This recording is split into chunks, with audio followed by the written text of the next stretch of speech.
দোয়া সুন্নাত, দোয়া সুন্নাত। দেখুন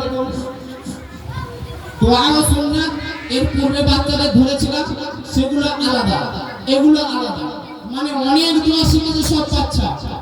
প্রতিটা বাচ্চাকে তো এরা তো সবসময় আগ্রহী, সবসময় বলে হুজুর আমাকে এই প্রোগ্রামটা দাও, আমাকে এই প্রোগ্রামটা দাও।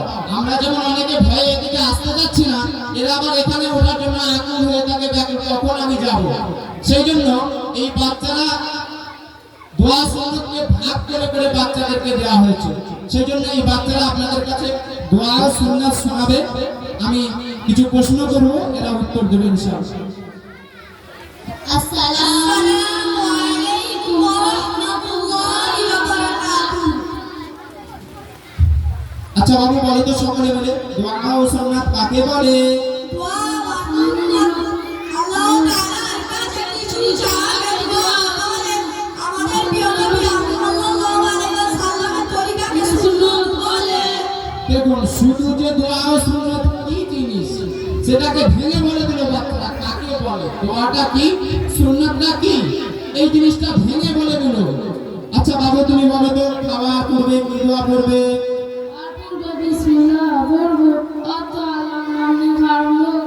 তুমি বলো তো শুরুতে ভুলে গেলে কি দোয়া করবে? বিসমিল্লাহি আউওয়ালাহু ওয়া আখিরাহু। অর্থ? অর্থ শুরুতে এবং শেষে আল্লাহর নাম নিয়ে খাওয়া করছি। আচ্ছা মা তুমি বলো তো খাবার শেষে কি দোয়া করবে? আলহামদুলিল্লাহিল্লাযী আত'আমানা ওয়া সাকানা ওয়া জাআলানা মুসলিমিন। অর্থ সমস্ত প্রশংসা সেই মহান আল্লাহর, যিনি আমাদেরকে আহার করিয়েছেন, পান করিয়েছেন ও মুসলমান রূপে সৃষ্টি করেছেন। মাশাআল্লাহ মাশাআল্লাহ। আচ্ছা বাবু তুমি বলো তো দুধ পান করার পরের দোয়া?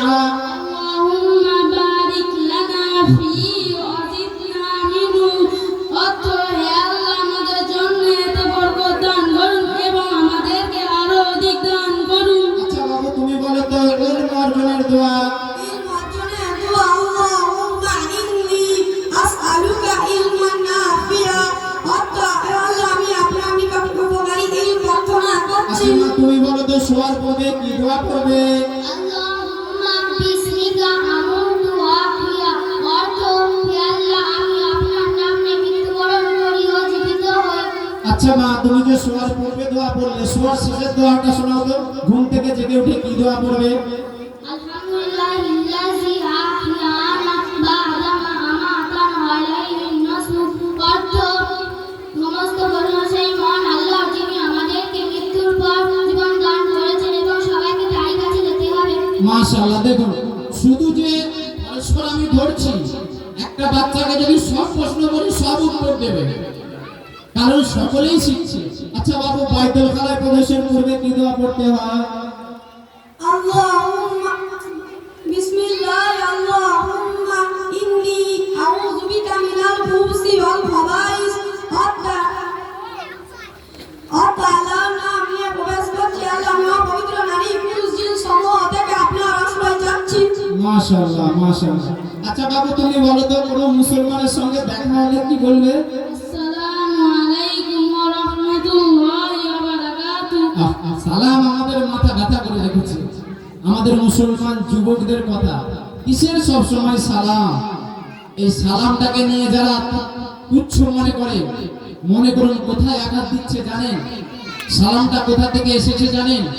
এর ইতিহাস আমরা জানি না। আমরা মুসলমান যুবক, তাই তো বলছি যে সালামটাকে আমরা তুচ্ছ মনে করছি। আল্লাহ রাসূল সাল্লাল্লাহু আলাইহি সাল্লাম হযরত আদম আলাইহিস সালামকে তৈরি করার পরে জিবরিল আমিনকে দিয়ে আদমের কাছে গিয়ে সালাম এই যে শব্দটা শিখিয়ে দিয়েছিলেন। আল্লাহ রাব্বুল আলামিন নিজে জিবরিল আমিনকে শিখিয়েছিলেন, হে জিবরিল তুমি আমার তৈরি আদমকে গিয়ে এই শব্দগুলো বলে সালাম দাও। সেই জন্য এবং সেইখান থেকেই এই সালাম এসেছে। আজকে আমরা জানি না, আমরা সালামটাকে তুচ্ছ মনে করি। ছোট্ট ছোট্ট মাসুম বাচ্চাগুলো যখন মক্তব থেকে বেরিয়ে সালাম দেয়, আমরা আবার কেউ কেউ বলি ঠিক আছে যা। সালামের উত্তর দেওয়া ওয়াজিব। শুনে রাখুন, যদি কোনো বাচ্চা সালাম দেয়, যদি আপনি সালামের উত্তর না দেন আপনি গুনাহগার হলেন, আপনার খাতায় গুনাহ লেখা হলো। আল্লাহ যে আপনার কাঁধে ফেরেশতা দিয়ে রেখেছেন, সেই ফেরেশতা গুনাহ লিপিবদ্ধ করল, কারণ আপনার জন্য ওয়াজিব ছিল সালামের উত্তর দেওয়াটা আপনি সেটাকে তুচ্ছ মনে করে উড়িয়ে দিলেন। কারণ আপনি তো ভাবছেন আমি পাড়ার মেম্বার, আপনি তো ভাবছেন আমি তো আব্বা, আপনি তো ভাবছেন আমি তো পাড়া প্রতিবেশীর একজন বড় আলিম, আপনি তো ভাবছেন কত মাসুম বাচ্চা আমি হাফেজ, আমি কেন ওর সালাম দেব, আমার যোগ্যতা আলাদা। শুনে রাখুন, আল্লাহ রাসূল সাল্লাল্লাহু আলাইহি সাল্লামের যিনি সারা বিশ্ব নবী, ভাই বসে ভিজছেন, আপনার কাছে অনুরোধ করবো চেয়ার খালি আছে, ভেতরে আসুন, ভেতরে এসে বসুন, শরীর অসুস্থ হবে এবং বৃষ্টিতে ভিজলে ভেতরে চলে আসুন। দেখুন আল্লাহ রাসূল সাল্লাল্লাহু আলাইহি সাল্লামের খাদিম, যিনি নবীদের নবী, শ্রেষ্ঠ নবী ছিলেন, যিনি মানবের জগতে শ্রেষ্ঠ মানব হিসেবে দুনিয়ায় এসেছেন, তিনার খাদিম, তিনার খিদমত করতেন এক সাহাবী, তিনি 10 বছর যাবত আল্লাহ রাসূলের খিদমত করেছেন। তিনি বলছেন আমি রাসূলের দরবারে 10 বছর ছিলাম, 10 বছরে আল্লাহ রাসূলকে আগে সালাম দেব বলে কখনো দেওয়ালের আড়ালে লুকিয়ে পড়তাম, যে আল্লাহ রাসূল যখনই আমার সামনে আসবে অমনি সালামটা দিয়ে দেব। ওই খাদিম বলছেন আমি দেওয়ালের আড়ালে লুকিয়েছি, চেষ্টা করেছি আল্লাহ রাসূলকে সালাম দেব, কিন্তু আমার জবান থেকে সালাম বার হওয়ার আগেই আমার রাসূল আগে সালাম বার করতেন। বলুন সুবহানাল্লাহ। চিন্তা করে দেখুন, রাসূল তো শ্রেষ্ঠ মানব, তিনি তো ভাবতে পারতেন আরে ও তো আমার খাদিম, ও তো একজন সাহাবা, আমি তো নবীদের নবী, সারা বিশ্ব জগতের মানবের শ্রেষ্ঠ মানব, আমি কেন আগে সালাম দিতে যাব? তিনি ভাবতে পারতেন না? তিনি সেটা ভাবেননি। তিনি ভেবেছেন যে সালাম যে আগে দেয় সে নেকির হকদার বেশি, আল্লাহর কাছে প্রিয় সে বেশি। সেই জন্য মাসুম বাচ্চাগুলো আমাদের কাছে সালাম দেয়, আমরা তুচ্ছ মনে করি। আচ্ছা বাবু, তুমি দোয়া, বাহনে চড়ার দোয়া শোনাও তো। বাউলে চড়া দোয়া সুবহান